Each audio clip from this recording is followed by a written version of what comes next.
TV पर लगातार बारिश और बाढ़ की खबरें दिखाई जा रही थी। टुनटुनी भी मजदूरी का काम करने शहर गई हुई थी। टुनटुनी गांव के जंगल के पास बनी एक निचली बस्ती में अपने बच्चों के साथ रहती थी। जब उसने लौटते एक दुकान पर चल रही खबर सुनी तो वो घबरा गई। आज की बड़ी खबर, कई निचले इलाकों में बने घोंसलों में पानी घुस गया है। हालत यह है कि कच्ची बस्तियों के जंगल में रहने वाले सैकड़ों गरीब पक्षियों का सारा सामान बह गया है। यहाँ तक कि पक्षियों के पास आटा, नमक और खाने का राशन भी नहीं बचा। कई पक्षियों को अपने रिश्तेदारों के घर जाकर रात गुजारनी पड़ी। जल्दी से जल्दी सब लोग निचली बस्तियों को खाली कर रहे हैं।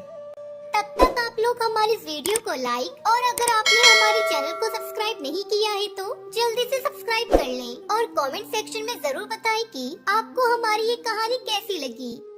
अरे काका, ये खबर कितनी देर पहले की है? ये तो सुबह ही आ रही थी। क्या हुआ, कोई परेशानी है क्या बिटिया? हाँ काका, मेरा घर भी निचली बस्ती में है। मेरे तो पति भी नहीं रहे और मेरे बच्चे वहाँ अकेले हैं, इसलिए मैं चिंता में हूँ। अच्छा बिटिया, मैं चलता हूँ, ध्यान रखना।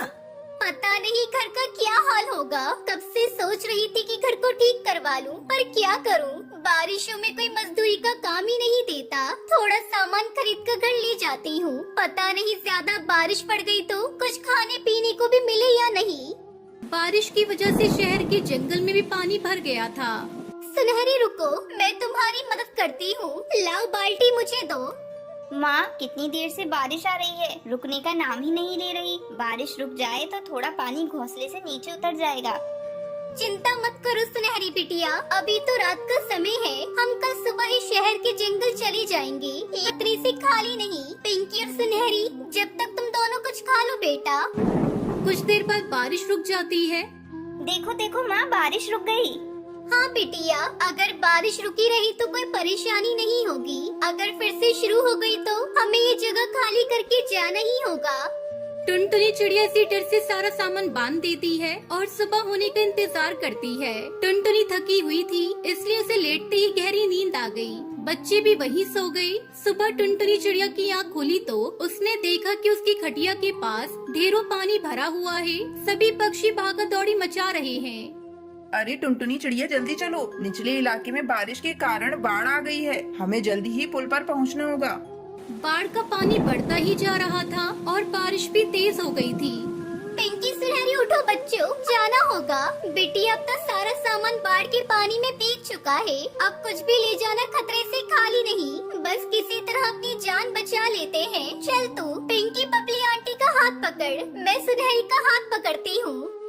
टुनटुनी चिड़िया सुनहरी का हाथ पकड़ने आगे बढ़ी ही थी कि तभी मकान की छत टूटकर नीचे गिर गई और छत का एक टुकड़ा सुनहरी के सर में जा लगा। सुनहरी के सर से खून बहने लगा। सुनहरी बेहोश हो गई।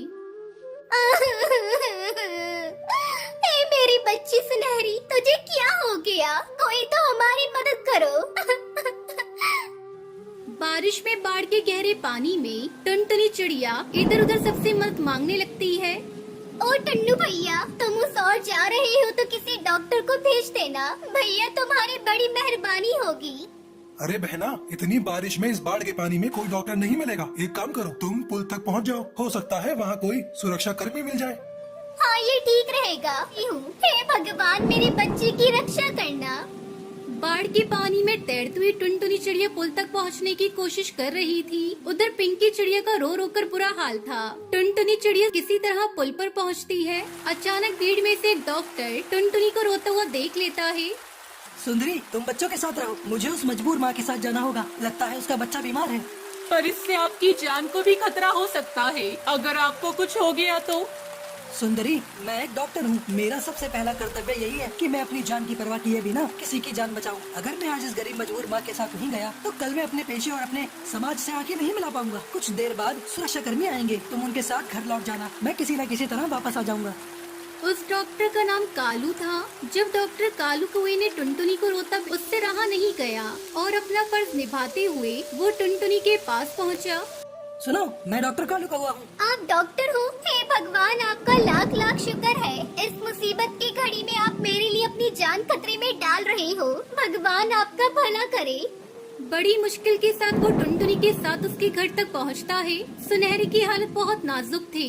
डॉक्टर कालू ने जल्दी जल्दी सुनहरी का इलाज करना शुरू किया और थोड़ी देर बाद सुनहरी को होश आ जाता है।